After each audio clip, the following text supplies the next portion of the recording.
an African American running for president, and that could not have been done without a conservative point of view, without discipline.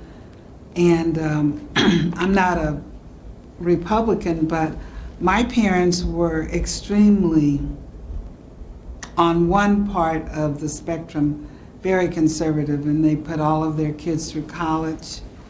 And my mother, during the Depression, sold religious magazines for a nickel apiece, and by the time she was 18, she got 2 cents on the dollar, and she had $1,000.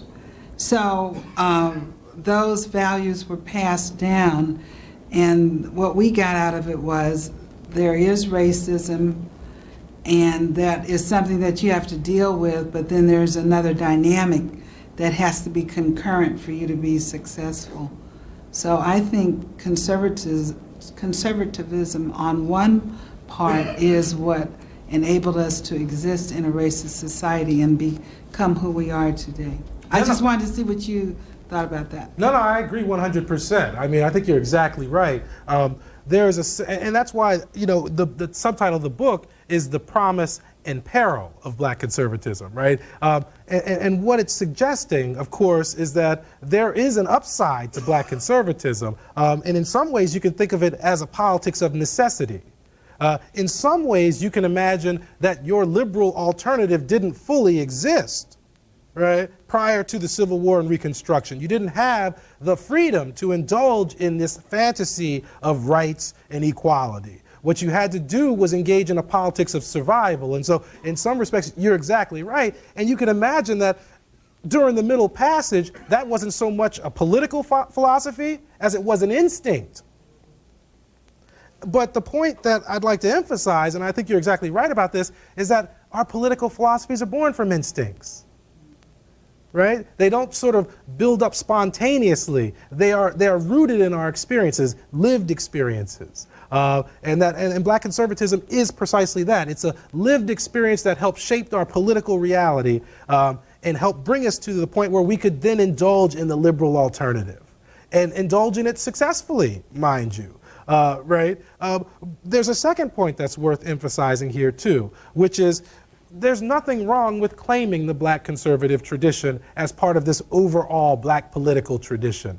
For me, I think it's one of the great untold stories of American history, right? That there was this elaborate, complex, rich political tradition that takes us in a lot of different directions and it embraces a lot of different political movements. Right? That's an untold story that people need to hear. They need to understand that African Americans are complex political animals just like everybody else. Right? The third point that was in your comment that I want to raise here is simply that in what you were suggesting is that there is no silver bullet when it comes to politics. It was true during the Middle Passage. It was true during the 19th century. It's true today. Neither liberals nor Democrats have got it wholly right. Because if they did, then we'd all be liberals, or we'd all be, liberals, or we'd all be conservative, right? They haven't gotten it exactly right, either side, right? The question is, if you care deeply about empowerment and social justice matters, are you going to stick to one ideological pole? Or are you going to try to pull from both traditions or multiple traditions and develop and optimize politics for empowerment? And are we courageous enough to do that, right? That's what I'm talking about in this book, right? It's about having the courage to reach out there into the world of ideas that may be ideologically inconsistent with the tradition in which you situate yourself, but having the courage to take those ideas, take the best of that tradition too, merge it with your own, and develop a new 21st century politics for empowerment. My name is Vernon Smith. I am an artist of drawing and painting. Okay. And I haven't read your book, but something is wrong.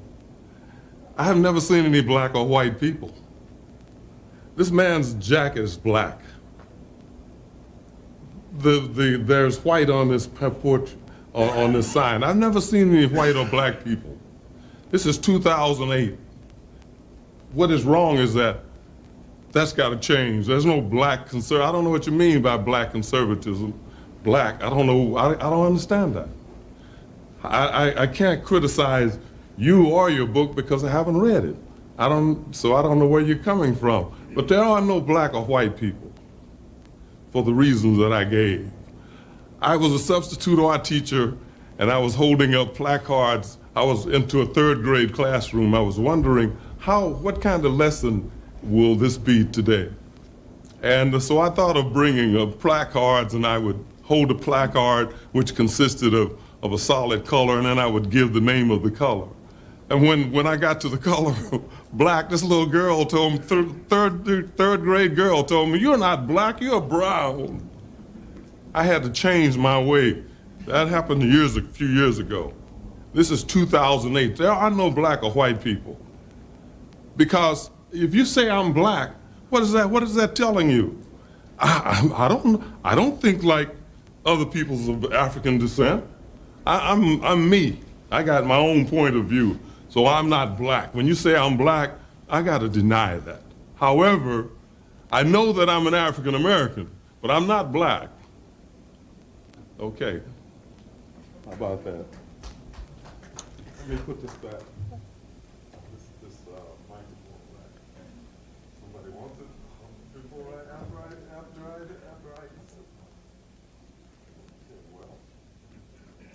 Well, okay, so I appreciate the comment, though. And, you know, I'm sensitive to the labels, too. And, in fact, you know, I think that one of the principal obstacles to modern race relations is having to confront the absurdity of these categories, racial categories and labels, right? That's part of it, is negotiating the absurdity of these categories, but also understanding that these categories still have power.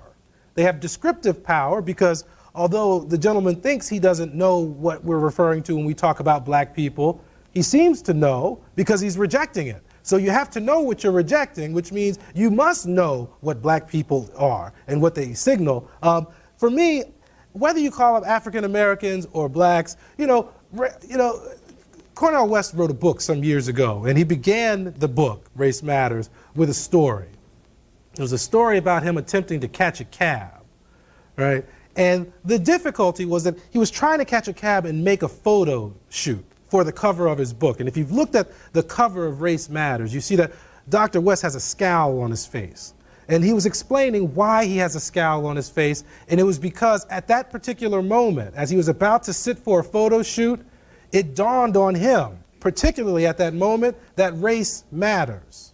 And that no matter what he might think about who he is at that particular moment, he was black in the eyes of the cabbies that kept driving by him. W.B. Du Bois said the same thing almost a century ago. So these are concepts that have longevity, and I understand there's a certain absurdity to them.